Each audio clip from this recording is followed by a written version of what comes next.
नमस्कार, स्वागत है आप लोगों को मधुबनी मिथिला न्यूज़ चैनल में। अभी हमारी उपस्थिति बाबूबढ़ी प्रखंड के पचरुखी पंचायत में है और मेरे बगल में जो है किसी परिचय के मोहताज नहीं, सबसे पहली बात कि युवा हैं और इतने ही कम उम्र में इस पंचायत के प्रतिनिधि और सह बाबूबढ़ी प्रखंड के उप प्रमुख हैं। आइए हम पहले इनसे परिचय करवाते हैं। सर, अपना परिचय दीजिए। मेरा नाम है लालू यादव। मैं पंचायत समिति क्षेत्र संख्या 21 और सह उप प्रमुख बाबूबढ़ी प्रखंड का हूँ। सर, आप उप प्रमुख इतने कम उम्र में बन गए, किस तरह की मैनेजमेंट किया और कब आप राजनीति की शुरुआत किए थे? मेरे राजनीति की शुरुआत पटना यूनिवर्सिटी से हुआ है।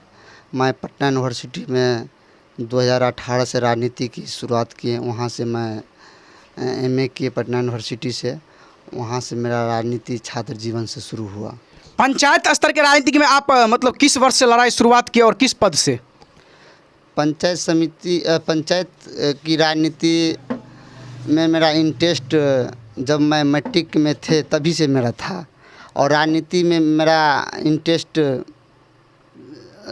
मैट्रिक के दरमियान ही से मैंने जाग गया कि हमको राजनीति में आके जनता को सेवा करने का हमको मौका मिले और सेवा करे। हमको पूरे इच्छा सब दिन से था कि अच्छा शिक्षा ग्रहण करे, इसके बाद में राजनीति करे और राजनीति के तहत जनता को सेवा करे। अच्छा सर, मैट्रिक के बाद लोग जो है सो कई तरह की विषय रख के पढ़ाई करते हैं, डॉक्टर, इंजीनियर वगैरह वगैरह आदि बहुत कुछ जो है सो लोग क्षेत्र चुनते हैं, लेकिन आप जो है सो युवा होने के बाद भी जो है सो राजनीतिक ही क्यों चुने? देखिए, मेरा बीए भी हम पॉलिटिकल साइंस से ही किए हैं। अच्छा। इसके बाद में पटना यूनिवर्सिटी से मैथिली से मैं एमए किए हैं और हमको एक जो राजनीति का एक नर्सरी जो होता है सो वो आपका यूनिवर्सिटी से शुरू होता है। हम 2018 में चुनाव पटना यूनिवर्सिटी में छात्र संघ के में चुनाव लड़े। उसके बाद में हम वहाँ 18 वोट से चुनाव हार गए। इसके बाद में 2021 में फिर हम गांव आए तो देखे कि पंचायत की स्थिति बहुत ख़राब है।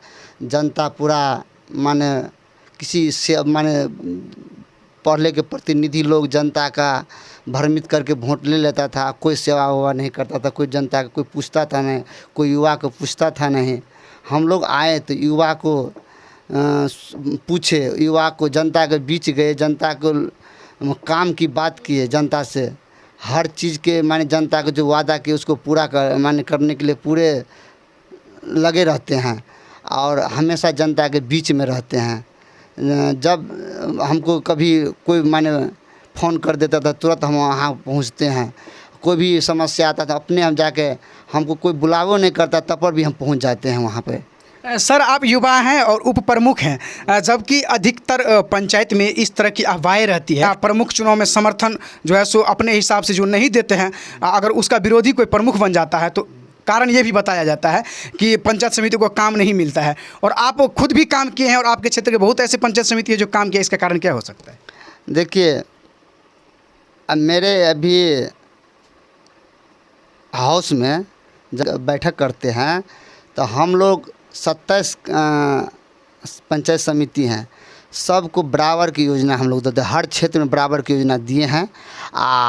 पता भी आप कर सकते हैं कि हर क्षेत्र में जाकर हर समिति जिसे आप पता कर सकते हैं, सबको बराबर के हम लोग योजना दे। पहले के भी प्रमुख लोग क्या करते थे कि पूरे सारे योजना माने अपने कर लेते थे या दलालों के थ्रू चलता था। अभी की बाबूबढ़ी प्रखंड में मेरा प्रमुख रंजिता प्रभा जी हैं, सबको बराबर हिस्से बराबरी देते हैं और सब क्षेत्र में मेरा काम हुआ। हर क्षेत्र में मेरा पूरे बाबूबढ़ी प्रखंड में पता कर लीजिएगा, कहीं भी ऐसा नहीं है कि काम मेरा नहीं हुआ है पंचायत समिति का स्तर से। मेरे मधुबनी मिथिला न्यूज़ चैनल के माध्यम से आप एक पंचायत समिति सदस्य सह प्रखंड बाबूबढ़ी के उप प्रमुख होने के नाते किस तरह के सुझाव देना चाहेंगे ताकि युवाओं को और मनोबल बढ़े और राजनीतिक मैदान में जो है सो अगले आने वाली समय जो है, आने वाली चुनाव जो है उसमें अहम भूमिका, जो अहम योगदान दे युवा? देखिए, कोई युवा राजनीति में आते हैं तो वो सेवा के भाव से आवे, तो हम अच्छा समझते हैं। अब जो लोग, कुछ लोग अभी युवा में भी कुछ लोग हैं वो नेवा की भाव से है, हम लोग सेवा के भाव से आए हैं। हम लोग कमाने की इच्छा से नहीं, कमाने के लिए जाते तो मेरा पिताजी भी बाहर रहते थे, मेरा पिताजी पान के दुकान करते थे बाहर में, और हम भी चाहते तो जाते वहाँ को 20-25 हज़ार रुपये कमा ही लेते, लेकिन हम सेवा के भाव से माने अभी राजनीति में आए हैं। हम कभी कमाने के भाव से और माने नेवा के भाव से राजनीति में नहीं है, हम सेवा के भाव से आए हैं, अभी तक हैं, रहेंगे। मेरा पहरावा और रहवा नेता के तरह नहीं रहता है, मेरा एक आम जनता के तरह रहता है। हम कभी किसी को नहीं कहें कि हम नेता हैं, हम सेवक हैं और हम सेवक ही बन के जनता को बीच में रहेंगे। बहुत अच्छी बात कही आपने कि हम सेवक बन के जनता के बीच में रहेंगे।